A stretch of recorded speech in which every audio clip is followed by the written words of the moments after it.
Hello, students. A very good morning to all of you. Welcome in confidence classes. Myself, Rohit Gupta. बच्चों, आज से मैं आपको इनकम टैक्स का एक बहुत ही इम्पॉर्टेंट प्रैक्टिकल चैप्टर मैनेज करने चल रहा हूँ और इस चैप्टर का नाम है इनकम फ्रॉम सैलरी. बच्चों, आपके पास एच सी मल्होत्रा की बुक है और आपकी बुक में दो chapter, that is a chapter number 5 and chapter number 6, ये दो चैप्टर आपके इस सैलरी चैप्टर को, इस सैलरी के कॉन्सेप्ट को बिलोंग करेंगे. ये चैप्टर बहुत बड़ा चैप्टर है. इस चैप्टर के अंदर रिटायरमेंट से जुड़ी हुई जो भी चीज़ें मिलेंगी, जैसे पेंशन, ग्रेजुटी, उन सब की डिटेल्स आपको मिलेगी चैप्टर नंबर 6 में. और रिटायरमेंट को छोड़ दूँ तो बाकी सारी डिस्क्रिप्शंस आपको बच्चों मिलेंगी चैप्टर नंबर 5 में. बट आपकी जानकारी के लिए बता दूं कि ये कहने की बात है कि चैप्टर नंबर 5 और चैप्टर नंबर 6 ये दो चैप्टर्स, लेकिन इनफैक्ट जब आपके एग्जाम में क्वेश्चन बनेगा तो क्या 5 क्या 6 दोनों का कॉन्सेप्ट, दोनों के प्रोविजन एक साथ क्वेश्चन के अंदर आएंगे. और मैंने खुद भी बच्चों आपको यहाँ जो सैलरी का असाइनमेंट दे रखा है, आपके पास ये सैलरी का असाइनमेंट होगा, तो ये असाइनमेंट में मैंने चैप्टर 5 और चैप्टर 6 दोनों चैप्टर्स के प्रोविजन लेकर तब ये असाइनमेंट तैयार किया है. ठीक है. एक बहुत बड़ी बात आपको बता दूं, आपकी बुक में नियर अबाउट 50-60 पेज के रूल्स हैं और ये मेरा 20 इयर्स का एक्सपीरियंस है. मैं 20 इयर्स से इनकम टैक्स पढ़ा रहा हूं, तो ये मेरा 20 इयर्स का एक्सपीरियंस है कि आपके बुक के वो 50-60 पेज के रूल्स मैंने अपने इस असाइनमेंट के 8 पेज में समेट दिए हैं और बड़े बेहतरीन तरीके से बच्चों मैंने ये असाइनमेंट तैयार किया है. मैं आपको सबसे बड़ी बात ये बोलने जा रहा हूं कि सैलरी चैप्टर के रूल्स और प्रोविजंस के लिए मैं आपसे कहूंगा बुक पे मत डिपेंड रहिए. आप केवल ये मेरा 8 पेज का असाइनमेंट देख लीजिए, आपको कंप्लीट सैलरी चैप्टर का रूल्स समझ में आ जाएगा. तारीफ नहीं कर रहा हूं, लेकिन सच्चाई बता रहा हूं. कभी अपने सीनियर से पूछेगा तो आपके सीनियर कहेंगे कि अगर रोहित सर का असाइनमेंट आपके पास हो तो आप सैलरी चैप्टर के कोई भी क्वेश्चन लगा सकते हो, किसी भी बुक के क्वेश्चन लगा सकते हो और एग्जाम के सैलरी चैप्टर के ऊपर डिपेंड सारे क्वेश्चन बड़े इजीली वे में लगा सकते हो, क्योंकि मैंने आपको बड़े बेहतरीन तरीके से बड़े इजी लैंग्वेज में आपको ये तमाम रूल समझाए हैं जो आपकी बुक में मेंशन है. तो बच्चों, अगर आपके हाथ में असाइनमेंट हो तो असाइनमेंट साथ में रख लीजिए, और अगर असाइनमेंट नहीं है तो ये असाइनमेंट का जो फर्स्ट पेज है मैंने वो आपके सामने स्क्रीन पर रखा है. मैं आपको यहाँ पर इस स्क्रीन से वो तमाम रूल्स डिस्कस करने चल रहा हूँ जो मैंने आपको अपने असाइनमेंट में दे रखे हैं. ठीक है. तो चलिए स्टार्ट करेंगे इनकम फ्रॉम सैलरी. एक बात आपको याद दिला दूं कि कोई भी पर्टिकुलर पर्सन 5 सोर्सेज से इनकम गेन कर सकता है. ये सोर्सेज कौन कौन से हैं? इनकम फ्रॉम सैलरी, जिसको मैं भी स्टार्ट करने जा रहा हूं, income from house property, income from business profession, income from capital gain और इनकम फ्रॉम अदर सोर्सेज. इन सब की बात मैं आगे जैसे जैसे बढ़ता जाऊंगा वैसे चैप्टर्स में करता जाऊंगा. मैंने आपको ये बात पहले भी कही थी, ये 5 सोर्सेज नहीं, ये आपकी इनकम टैक्स की बुक के 5 बेहतरीन प्रैक्टिकल चैप्टर हैं, जिनमें से सबसे इंपॉर्टेंट है इनकम फ्रॉम सैलरी. इस चैप्टर से एग्जाम में आपका क्वेश्चन कंपलसरी आता है. ठीक है. तो चलिए शुरू करते हैं. सबसे पहले मैं आपको एक फॉर्मेट समझा रहा हूं. बच्चों, आप इनकम टैक्स का कोई भी चैप्टर हैंडल करो, जब आप न्यूमेरिकल सॉल्व करोगे तो सबसे पहले एक हेडिंग डालोगे. इस हेडिंग में आप लिखेंगे computation chart of taxable income from, head का नाम, इस चैप्टर की बात करें तो income from salary, of mister party का नाम, फॉर द प्रीवियस ईयर आपके ऊपर क्या चल रहा है 2021, रेलेवेंट टू असेसमेंट ईयर 21-22. तो जब भी आप कोई क्वेश्चन करें तो सबसे पहले ये हेडिंग लिखें कि आप किस हेड की इनकम निकाल रहे हो, किस बंदे की इनकम निकाल रहे हो, किस प्रीवियस ईयर और किस असेसमेंट ईयर की बात कर रहे हो. तो मैंने वो मेंशन किया, computation chart of taxable income from salary of mister party का नाम for the previous year 2021, relevant to assessment year 21-22. अब कॉलम, 2 कॉलम होंगे, पार्टिकुलर और अमाउंट. ठीक है. पार्टिकुलर हेडिंग मत डालिएगा, ये फॉर्मेट होता है. ये सिंपल सी बात लिखेंगे और यहाँ पर उसके अमाउंट्स लिखेंगे। तो चलिए पार्टिकुलर के कॉलम में सबसे पहले आप लिखोगे बेसिक पे। आप जब भी किसी कंपनी को ज्वाइन करते हो तो इनिशियली कंपनी जो अमाउंट आपको डिफाइन कर रही है कि हम आपको इतनी सैलरी देंगे, वो सैलरी वास्तव में कुछ नहीं, वो होती है बेसिक पे। तो बेसिक पे का नाम लिखें और आपको इस प्रीवियस ईयर 2021 में जो बेसिक पे मिला वो यहाँ पर मेंशन कर दें। ठीक है, अब आपको मैं एक बहुत बड़ी बात बताता हूँ बच्चों। अगर आपने कभी कोई वैकेंसी फॉर्म भरा हो तो आपकी जानकारी के लिए मैं बता दूं कि कंपनी, मान लो आपने एक वैकेंसी फॉर्म भरा, उसमें कंपनी बोल रही है कि सर हम आपको बेसिक पे देंगे, सपोज करो 10,000 रुपीज। आपने ये समझकर कि कंपनी हमको बेसिक पे 10,000 रुपीज देगी, कंपनी को ज्वाइन कर लिया, 1 महीने जॉब किया। आपको पता है सरप्राइज, कंपनी बोली थी 10,000 रुपीज हम आपको पर मंथ बेसिक पे देंगे। अनफॉर्चुनेटली 1 महीने जॉब करने के बाद योर गुड लक, आपको कंपनी सपोज करो 25,000 दे रही है। आपको कि सर ये कैसे हो सकता है, लोग जितना बोलते हैं उतना देते नहीं है और कंपनी 10,000 बोलकर 25,000 दे रही है, ऐसा क्यों? तो मैं कहूँगा सर जब आप किसी कंपनी में जॉब के लिए जाते हो या कोई आप वैकेंसी फॉर्म भरते हो तो उसमें जो आपको अमाउंट डिक्लेयर किया जाता है वो आपका इनिशियल अमाउंट होता है, वो आपका केवल और केवल बेसिक पे होता है। आप कंपनी ज्वाइन तो करें, कंपनी आपको इस इनिशियल अमाउंट के अलावा तमाम तरह की फैसिलिटीज देती है। कंपनी आपको इस बेसिक पे के अलावा तमाम तरह की फैसिलिटीज देती है। ये फैसिलिटीज आपकी मनी फॉर्म में भी हो सकती है या फिर ये फैसिलिटीज हो सकती है इन टर्म्स ऑफ काइंड्स। अगर कोई कंपनी आपको जो फैसिलिटीज दे रही है वो आपको मनी फॉर्म में मिल रहा है,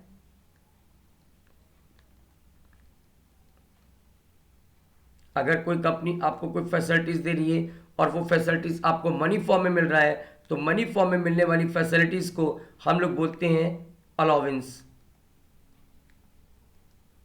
क्या बोलते हैं? अलाउंस। और वो फैसिलिटीज जो मिलती है आपको in terms of kinds, I repeat it, वो फैसिलिटीज जो मिलती है आपको इन टर्म्स ऑफ काइंड्स हम लोग उसे बोलते हैं बच्चों परक्विजिट्स।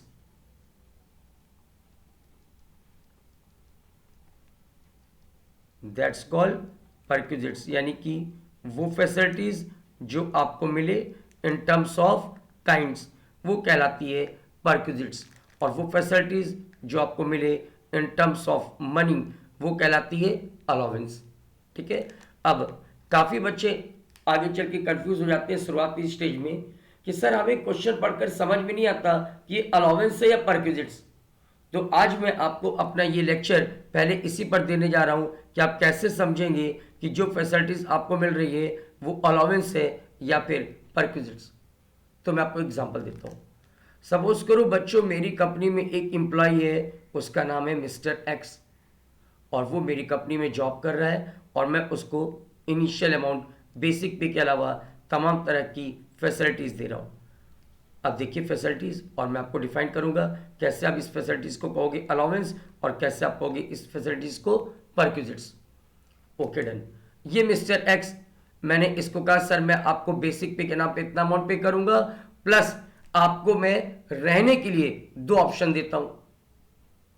आपके पास अगर रहने की जगह नहीं है तो आपको एक ऑप्शन ये है कि आप कोई भी हाउस रेंट पर ले लो और आपके ऊपर हाउस के रेंट का बर्डन ना पड़े, इसके लिए मैं आपको हाउस रेंट के नाम पे कुछ अमाउंट अलग से पे कर दूंगा।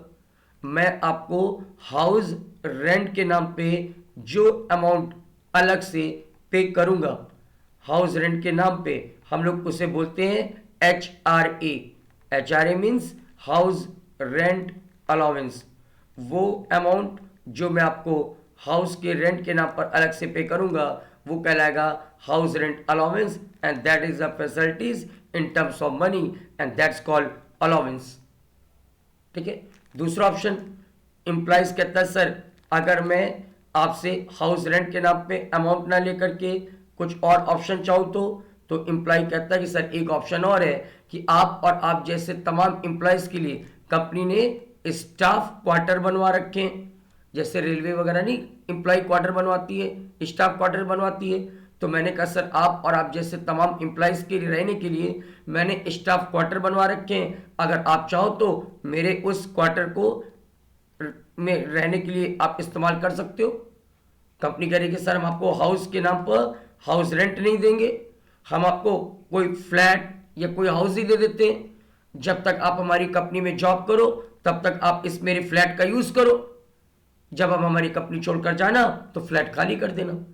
तो कंपनी यहां पर आपको हाउस की फैसिलिटीज दे रही है, हाउस रेंट के नाम पे पैसे नहीं दे रही है, आपको हाउस ही दे रही है या फ्लैट बना के दे रही है, एम्प्लॉय क्वार्टर दे रही है, स्टाफ क्वार्टर दे रही है। अगर इस तरह की चीजें आपको मिल रही है तो इसी को मैं बोलता हूं परक्यूजिट्स। तो ध्यान से देखिए, वो फैसिलिटीज जो आपको मिले इन टर्म्स ऑफ मनी वो कहलाएगा अलाउंस, वो फैसिलिटीज जो आपको मिले इन टर्म्स ऑफ काइंड्स वो कहलाएगा परक्यूजिट्स। आपको मैं इस बात को अपने चार्ट में भी दिखा देता हूं।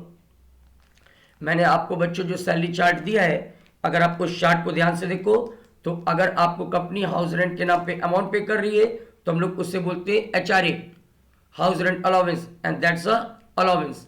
लेकिन अगर कंपनी आपको रहने के लिए फ्लैट दे रही है तो आप कहोगे सर ये हमारी परक्यूजिट्स है, और हम उससे शो करेंगे परक्यूजिट्स में वैल्यू ऑफ फर्निश और अनफर्निश हाउस के नाम पे। ठीक है, तो आपको अलाउंस और परक्यूजिट्स में डिफरेंस समझ में आ रहा है। अगर आपको हाउस रेंट दिया तो हाउस रेंट अलाउंस अमाउंट के रूप में ही फैसिलिटी दिया, अगर आपको मैंने हाउस रहने के लिए दे दिया तो परक्यूजिट्स कहलाएगा, और आप उसे परक्यूजिट्स में दिखाओगे वैल्यू ऑफ अनफर्निश या फर्निश हाउस के नाम पे। अब यहां पे मैं दो वर्ड डिफाइन कर रहा हूं, अनफर्निश और फर्निश क्या होता है। एक छोटा सा एग्जांपल ले लें, आगे चल के मैं आपको इसकी पूरी पिक्चर दिखाऊंगा।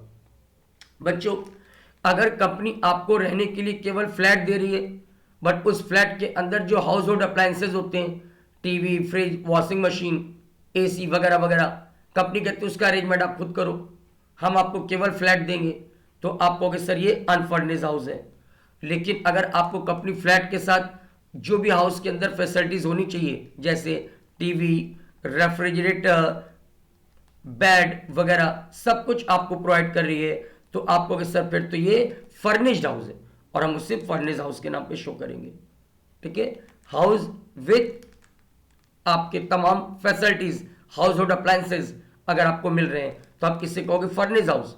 अगर आपको केवल हाउस या फ्लैट मिल रहा है तो ये कहलाएगा अनफर्निश्ड हाउस। दोनों के रूल्स और कैलकुलेशन के तरीकों में थोड़ा सा डिफरेंस होता है, जो आपको मैं जब इस टॉपिक पे आऊंगा तब समझाऊंगा। फिलहाल मैं आपको क्या समझा रहा हूं, अलाउंस और परक्यूजिट्स में डिफरेंस। तो चलिए एक एग्जांपल और देता हूं अलाउंस और परक्यूजिट्स में डिफरेंस को समझने के लिए। मेरी कंपनी में एक एम्प्लॉई है, मैंने उसको बोला कि सर मैं आपको जो बेसिक पे दे रहा हूं उसके अलावा मैं आपको एक फैसिलिटीज दूंगा मेडिकल के नाम पे। एम्प्लॉय कहता है सर क्या ऑप्शन है। मैंने कहा सर मैं आपको मेडिकल के नाम पे हर मंथ कुछ अमाउंट पे कर दूंगा। सपोज करो मैंने उसको बोला कि मैं आपको हर मंथ 500 पर मंथ दूंगा मेडिकल के नाम पे। आप या आपकी फैमिली में कोई भी प्रॉब्लम हो मेडिकली तो आपको एक सपोर्ट मिल जाएगा। मेरा कमिटमेंट है 500 पर मंथ, अगर कोई प्रॉब्लम हो तो आप उससे अपने खर्चे मिट आउट कर लो, अगर प्रॉब्लम नहीं तो 500 रुपये पर मंथ जो मेडिकल के नाम पे मिला आप रख लो, हम आपसे वापस नहीं लेंगे। ये हो गई facility in terms of money, और हम इसी को बोलते हैं मेडिकल अलाउंस। कंपनी मेडिकल के नाम पे आपको पर मंथ कुछ अमाउंट पे कर रही है, दैट्स कॉल्ड मेडिकल अलाउंस, और हम इसे अलाउंस के नाम पे शो करेंगे। ये देखिए मैंने शो किया है मेडिकल अलाउंस। कभी कभी कंपनी कहती है कि सर हम आपको मेडिकल के नाम पे कोई पर मंथ अमाउंट फिक्स नहीं करेंगे, आप और आप जैसे तमाम एम्प्लॉयज के लिए मैं अपनी कंपनी के बैनर तले हॉस्पिटल खुलवा देता हूं। ये कंपनी का हॉस्पिटल है, कंपनी हॉस्पिटल के सारे खर्चे बियर करेगी। अगर आप या आपकी फैमिली में किसी को कोई प्रॉब्लम हो तो मैंने आपसे कहा कि उन बंदों को आप मेरे हॉस्पिटल में एडमिट करा दो, जो भी मेडिकल के खर्चे होंगे हम उसको बियर कर लेंगे, और हम आपको ये हॉस्पिटल की फैसिलिटीज दे रहे हैं।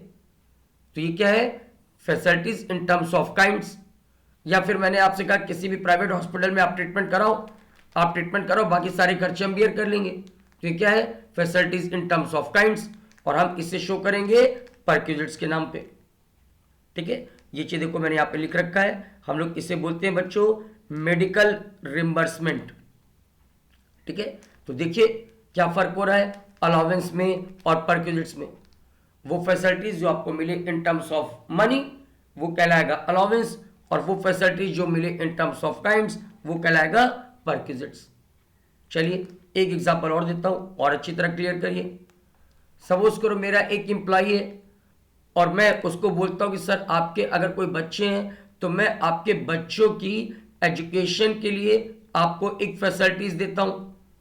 एम्प्लॉय ने कहा सर क्या फैसिलिटीज है? मैंने कहा सर देखो, या तो मैं आपको जितने भी बच्चे हैं उनके एजुकेशन के लिए पर मंथ कुछ अमाउंट पे कर दूंगा।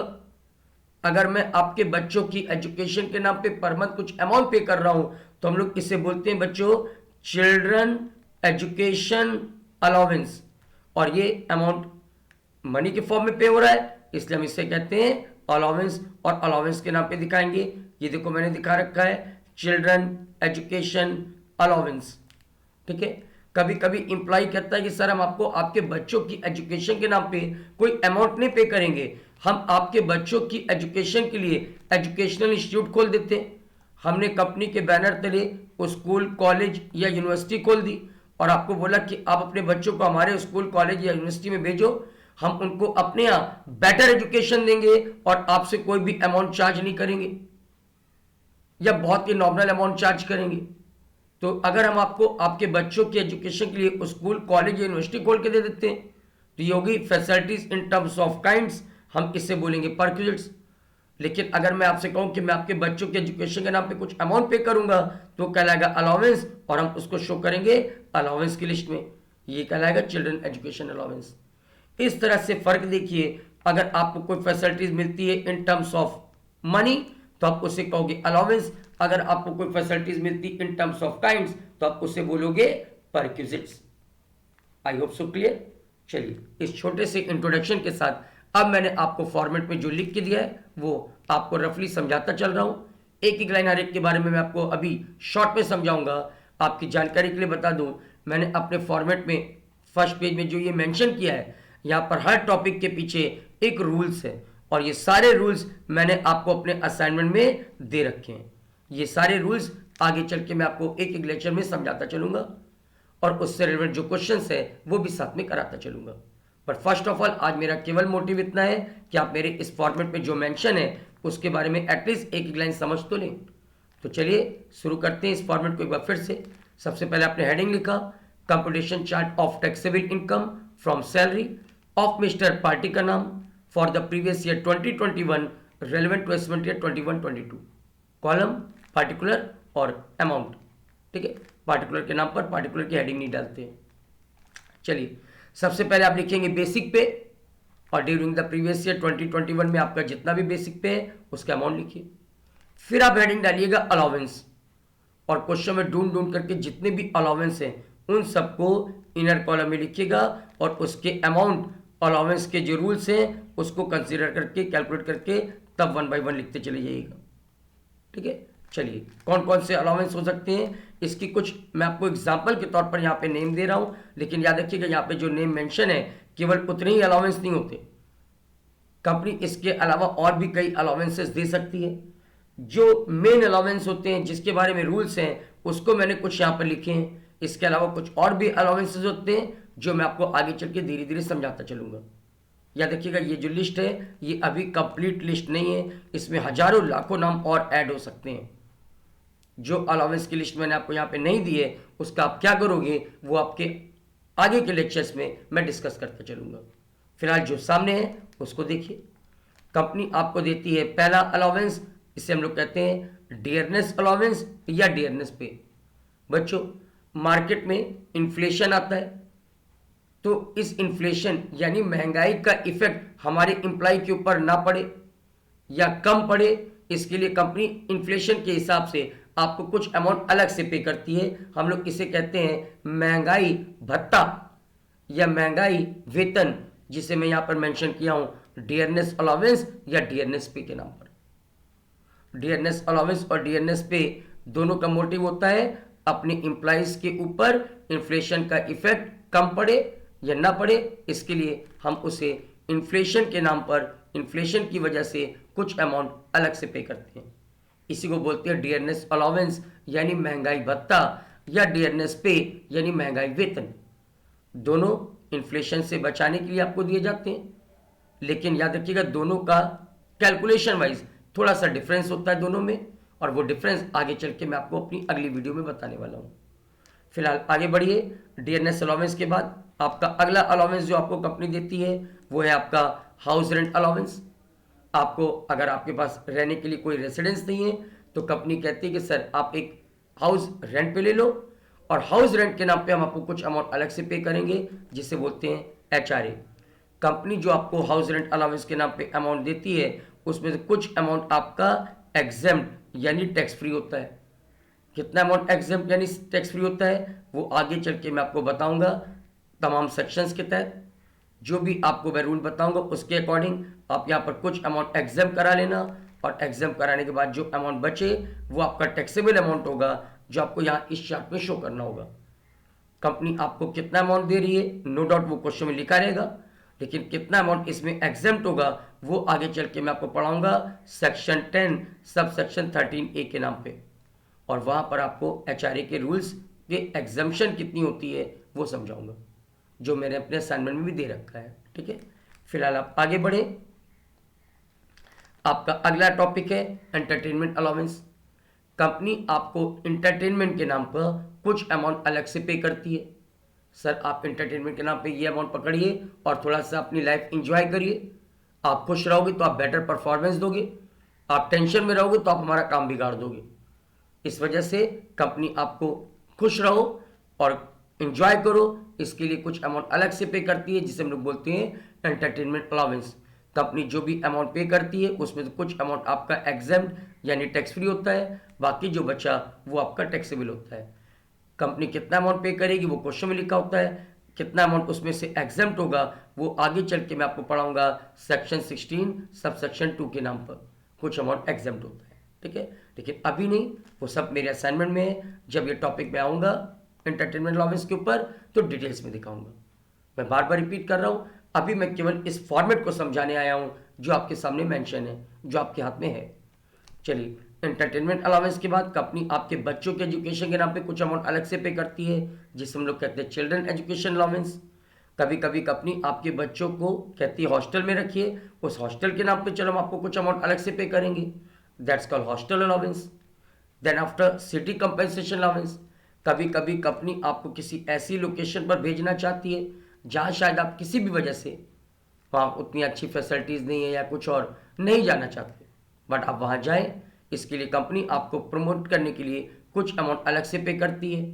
आपने वहाँ जा कर के कंपनी के लिए जॉब कर रहे हो, तमाम सेक्रीफाइस कर रहे हो, इसी सेक्रीफाइस की वजह से कंपनी आपको कुछ अमाउंट अलग से पे करती है, और इस अमाउंट को हम लोग बोलते हैं सिटी कंपेंसेशन अलाउंस। आगे बढ़िए। मेडिकल के नाम पे कंपनी जो अमाउंट आपको पे करती है हम लोग उसे बोलते हैं मेडिकल अलाउंस। इसके अलावा बच्चों याद रखिएगा और भी कई अलाउंस हो सकते हैं, जैसे आपका यूनिफॉर्म अलाउंस, ट्रैवलिंग अलाउंस, ठीक है, पेट्रोल अलाउंस, आपके कन्वेंस अलाउंस, कई तरह के अलाउंस हो सकते हैं जो मैंने आपको यहाँ इस असाइनमेंट में दे रखा है। चलिए अब हम आगे बढ़ेंगे। जो भी अलाउंसेस हैं उसको रूल्स के तहत कैलकुलेट करके उनके अमाउंट आप यहाँ पे लिखते चले जाएं। अलाउंस की लिस्ट जब खत्म हो जाए तो फिर मेन कॉलम में आइए और बाकी टॉपिक की बात करिए।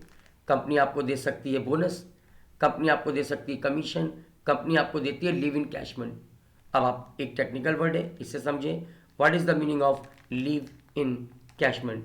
बच्चों, प्राइवेट सेक्टर हो या गवर्नमेंट कंपनीज, गवर्नमेंट सेक्टर्स, जो आपको संडे और गेजेटेड हॉलीडे के छुट्टीज मिलती हैं, हॉलीडेज मिलते हैं, वो तो आपको मिलते ही मिलते हैं। संडे और गेजेटेड हॉलीडे के अलावा कभी कभी कंपनियां कुछ छुट्टियां अपनी तरफ से देती हैं, जैसे रेलवे कुछ छुट्टियां साल में संडे और गेजेटेड हॉलीडे के अलावा अपने एम्प्लॉइज को अलग से दे रहा है।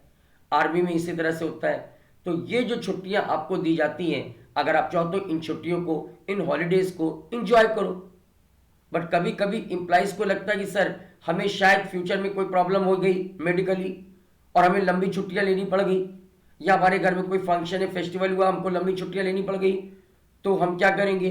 तो हम क्या करते हैं, जब मुझे ये छुट्टियां मिलती हैं तो हम इन छुट्टियों को एंजॉय नहीं करते, हम इन छुट्टियों को कलेक्ट करते रहते हैं। और जब कभी भी हमें लंबी छुट्टियां लेनी होती है तो हम इन छुट्टियों के अगेंस्ट वो छुट्टियां लेकर के उसे एंजॉय कर लेते हैं। मैं क्या कहना चाहता हूँ, एग्जाम्पल से देता हूँ।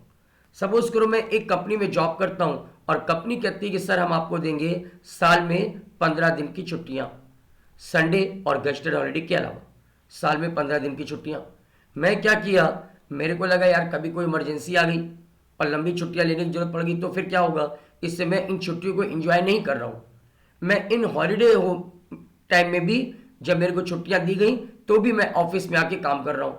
और सपोज करो मैं कंपनी में 10 साल से काम कर रहा हूँ और 10 साल तक मैं इन छुट्टियों को एंजॉय नहीं किया, तो आप कह सकते हो 15 डेज पर एनम के हिसाब से मेरे को कंपनी छुट्टी दे रही थी, लेकिन मैंने इन छुट्टियों को एंजॉय नहीं किया और पिछले 10 साल से मैं इन छुट्टियों को कलेक्ट करता चला जा रहा हूं।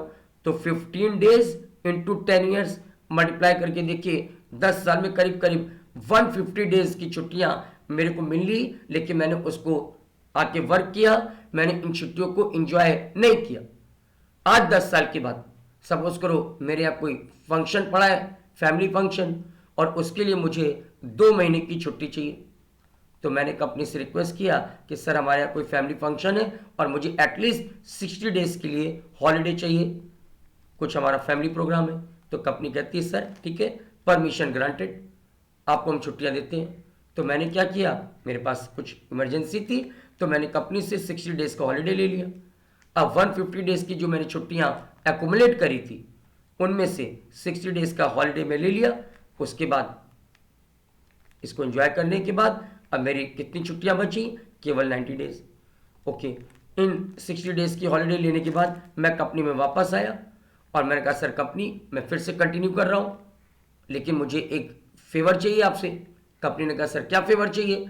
तो मैंने कहा सर मैंने पिछले 10 साल से कोई छुट्टियां नहीं ली थी, तो आपके रूल के मुताबिक 15 डेज पर एनम की जो छुट्टियां आप देते हो उसके मुताबिक 10 ईयर्स में हमारी कुल 150 डेज की छुट्टियां बनी, जिसको मैंने एंजॉय नहीं किया। मैं इन छुट्टियों में आके काम किया और अभी 150 डेज के हॉलीडेज जिसको मैं कलेक्ट करा था उसके अगेंस्ट मैं 60 डेज की छुट्टियां लेकर उसको यूज कर लिया। तो अभी भी मेरी 90 डेज की हॉलीडे बची। अब मैं आपसे ये फेवर चाहता हूं कि इन 90 डेज के हॉलीडेज में मैंने आके काम किया है, सो मुझे इसका पैसा चाहिए अलग से। कंपनी कहती बिल्कुल आपका हक है ये, जो इंजॉय करना चाहिए लीव का, आप उन लीव्स को इंजॉय ना करके अगर आपके काम कर रहे हो तो एक तरह से ये तो ओवर टाइम हो गया, इसके लिए हम आपको अलग से अमाउंट पे करेंगे। डेफिनेटली ये आपका हक है, हम आपको ये अमाउंट देंगे। और इसी अमाउंट को हम लोग बोलते हैं बच्चों लीव इन कैशमेंट। देखिए जरा वर्ड पकड़िए, लीव इन कैशमेंट। जरा इस वर्ड को ब्रेक करो, लीव इन कैशमेंट, छुट्टियों को कैश करवा लेना। और छुट्टियां कैश कैसे होंगी, आपको जो हॉलीडेज दिए गए उन हॉलीडेज में भी आके आप काम करना शुरू करो तो हॉलीडेज आपके कैश हो जाएंगे और उसके लिए आपको अलग से पेमेंट किया जाएगा। और इसी को हम लोग बोलते हैं लीव इन कैशमेंट। तो जो भी आपको लीव इन कैशमेंट का अमाउंट ड्यूरिंग द ईयर मिला उससे आप यहां पर मेंशन कर लो, ठीक है। पर याद रखिएगा लीव इन कैशमेंट का अमाउंट कितना टैक्सेबल होगा उसके लिए कुछ रूल्स है। कंपनी जो अमाउंट देगी उसमें से कुछ अमाउंट टैक्स फ्री होकर रिमेनिंग अमाउंट ही टैक्सेबल होता है। वो रिमेनिंग अमाउंट कैसे कैलकुलेट होगा, वो अमाउंट जो कंपनी दे रही है उसमें से कितना अमाउंट एग्जेम्प्ट होगा उसका रूल्स आगे चल के मैं अपने इसी असाइनमेंट में दिया हूं वो समझाऊंगा। फिलहाल मैं आगे बढ़ता हूं। लिव इन कैशमेंट के बाद अगला अमाउंट जो कंपनी आपको देती है या दे सकती है वो है ग्रेच्युटी। अब ये भी टेक्निकल वर्ड है, इसको भी समझ लिया आप बच्चों। ग्रेच्युटी क्या होती है, एक सिंपल से डेफिनेशन दे रहा हूं। Gratuity is the reward paid by the employer to the employ for his long term of service. हम किसी कंपनी में 30-40 साल जॉब करके आज रिटायर्ड हो रहे हैं। सपोज करो मैंने कंपनी में पिछले 30 साल जॉब किया और आज मैं कंपनी से रिटायर्ड हो रहा हूं। तो जब मैं रिटायरमेंट ले रहा हूं या मैं रिटायर्ड हो रहा हूं तो कंपनी कहती है रोहित सर ये पकड़ो अपनी सैलरी, ये पकड़ो आपका जो भी अगर कोई अमाउंट ड्यूज रह गया है तो वो आउटस्टैंडिंग अमाउंट कुछ है तो ये पकड़ो अपने प्रोविडेंट फंड्स के अमाउंट, ये सब आपका हक है, ये तो नो डाउट कंपनी आपको देगी देगी।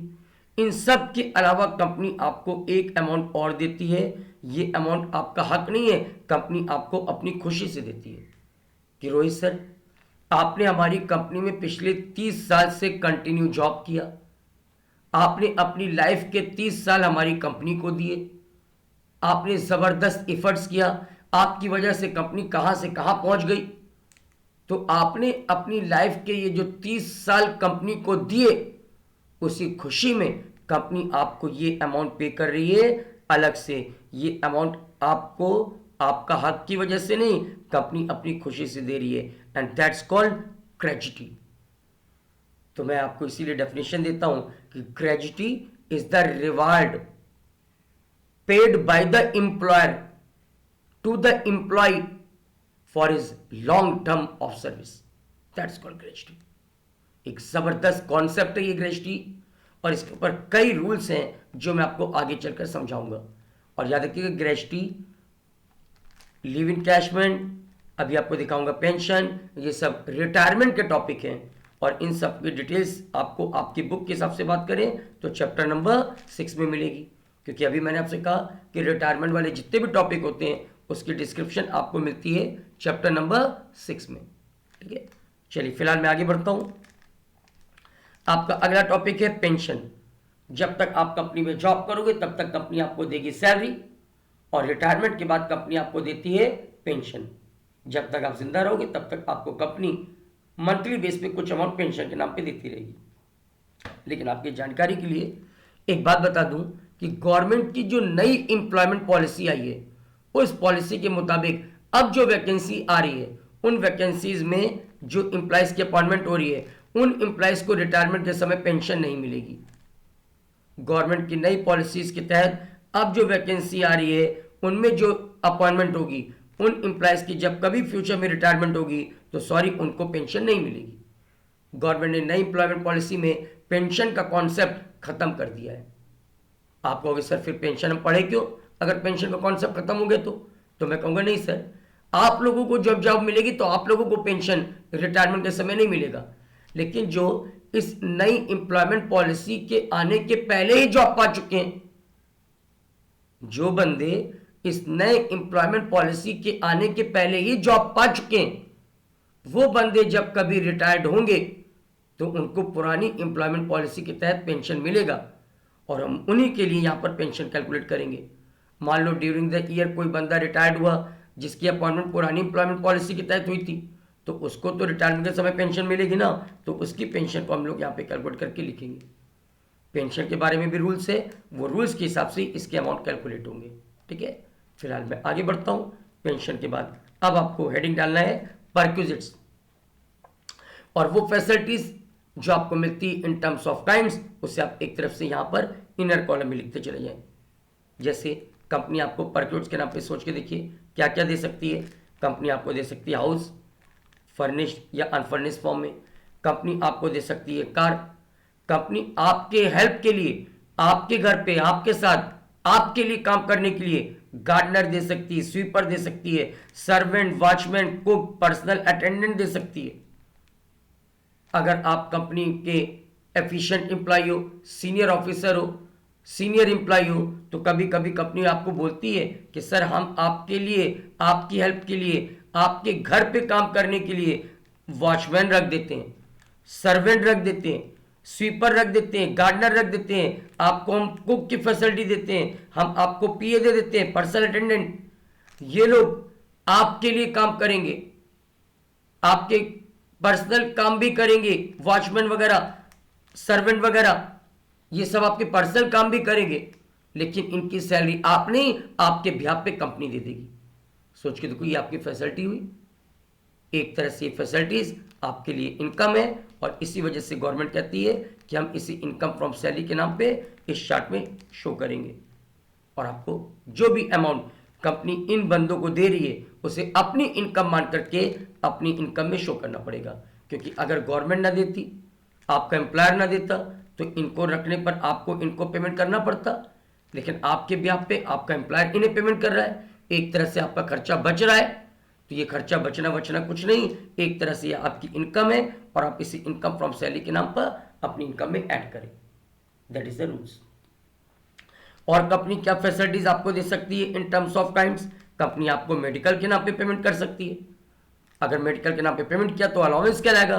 अगर कंपनी आपके लिए मेडिकल हॉस्पिटल खुलवा दे या कंपनी कहे प्राइवेट हॉस्पिटल में ट्रीटमेंट कराओ, जो भी ट्रीटमेंट के खर्चे होंगे कंपनी डायरेक्टली हॉस्पिटल वालों को पे कर देगी, तो ये फैसिलिटीज कहलाएगी इन टर्म्स ऑफ काइंड्स। और आप कहाँ जाओगे? पर यूनिट्स में। हम लोग इसे बोलते हैं मेडिकल रिम्बर्समेंट, राइट। चलिए आगे बढ़ते हैं और देखिए कंपनी आपको क्या देती है। ये थी आपके पर यूनिट्स, और भी पर यूनिट्स तो उसको भी लिखते जाइए। उसके बाद कंपनी आपको आरपीएफ के नाम पे कुछ अमाउंट पे करती है, यूपीएफ के अनरिकॉग्नाइज्ड प्रोविडेंट के नाम पे कुछ अमाउंट पे करती है। जो भी अमाउंट आरपीएफ और यूपीएफ के नाम पे मिलता है उसको एक रूल्स के तहत कैलकुलेट करके आप उसे लिखते चले जाएं। आरपीएफ और यूपीएफ के रूल्स अभी आपको एक दो वीडियो के बाद मैं डिटेल्स में समझाने वाला हूं, इससे इस लाइन को अभी छोड़े रहिए। फिलहाल इस तरह से कंपनी आपको जो भी अमाउंट पे कर रही है उसको रूल्स के हिसाब से कैलकुलेट करके उसके अमाउंट यहाँ पे लिखते चले जाएं। And that's all. सब कुछ लिखने के बाद फिर आप इसका टोटल कर लें और ये टोटल कहलाएगा आपका ग्रॉस सैलरी। इस ग्रॉस सैलरी में से फिर आपको मिलती है डिडक्शन अंडर सेक्शन 16। और सैलरी चैप्टर में बच्चों 3 डिडक्शन है। Standard deduction under section 16(1), entertainment allowance under section 16(2) और एम्प्लॉयमेंट टैक्स अंडर सेक्शन 16(3). इन तीनों डिडक्शन के रूल्स भी मैंने आपको अपने असाइनमेंट में दे रखे हैं। जैसे जैसे आते जाएंगे मैं उन्हें समझाता जाऊंगा। उनके अमाउंट को आप इनर कॉलम में लिखेंगे, इन सब का टोटल आप आउटर में लिख करके ग्रॉस सैलरी में से लेस करेंगे और लेस करने के बाद जो अमाउंट आएगा ये आपका आंसर होगा, जो कहलाएगा टैक्सेबल इनकम फ्रॉम सैलरी। ये आपकी इनकम होगी और इसी इनकम पर जो भी टैक्स रेट है उसके हिसाब से कैलकुलेट करके आपका जो अमाउंट आएगा वो टैक्स आपको देना होगा। देखिए फिलहाल इस चैप्टर में हम लोग टैक्स की बात नहीं करेंगे, हम लोग टैक्सेबल इनकम की बात करेंगे, यानी वो इनकम जिस पर टैक्स कैलकुलेट होना है। और इसी इनकम को हम लोग बोलेंगे टैक्सेबल इनकम फ्रॉम सैलरी। तो ये बच्चों आपके फॉर्मेट का एक छोटा सा इंट्रोडक्शन था। अब सबसे बड़ी बात मैं आपको बता दूं कि मैंने आपको यहाँ पर जो भी कुछ समझाया है, यहाँ पर हर एक के बारे में कुछ रूल्स है और वो सारे रूल्स मैंने आपको अपने इस असाइनमेंट में दे रखे हैं। और अब अगली वीडियो में मैं एक एक टॉपिक उठाता जाऊंगा, उन टॉपिक से रिलेटेड जो भी क्वेश्चन है जहां भी है चैप्टर 5 चैप्टर 6 वो कराता जाऊंगा। एक टॉपिक उठाऊंगा, टॉपिक से रिलेटेड क्वेश्चन कराऊंगा, अगला टॉपिक उठाऊंगा, टॉपिक से रिलेटेड जितने भी क्वेश्चन है वो कराऊंगा। और जब मेरा सारा टॉपिक खत्म हो जाएगा तो फिर रिमेनिंग क्वेश्चन जो बचेंगे वो कराऊंगा और उन रिमेनिंग क्वेश्चन में ये सारे रूल्स एक साथ आएंगे, ठीक है। और फिर याद दिला दूं आपको, ये चैप्टर बच्चों बहुत ही बड़ा चैप्टर है। ये इनकम टैक्स का करीब 30% 40% कोर्स कवर करता है। मान के चलिए ये चैप्टर आपका कम से कम 1 महीने खा जाएगा, क्योंकि मैं आपको बहुत डिटेल्स में ये चैप्टर समझाने जा रहा हूं, क्योंकि ये आपके एग्जाम का कंफर्म कंपलसरी चैप्टर होता है। तो अगले 1 महीने के लिए आप इस चैप्टर में बुक हो गए, है ना। तो चलिए ये था बच्चों आपका फॉर्मेट। आई होप सो आपको ये फॉर्मेट प्रेजेंटेशन के मामले में थोड़ा बहुत समझ में आया होगा। अब अगली वीडियो में मैं इस फॉर्मेट के अंदर जो डिस्क्रिप्शंस दे रखा हूं उसके बारे में एक एक करके बात करूंगा। पर फिलहाल इस वीडियो के लिए इतना ही। Thank you and that's all. अगर आपको इस वीडियो में कहीं भी कोई प्रॉब्लम आई है तो आप बताना। आपके डाउट जहां भी होंगे मैं उन्हें और डिटेल्स में समझाने की कोशिश करूंगा, ठीक है ना। Thank you and that's all.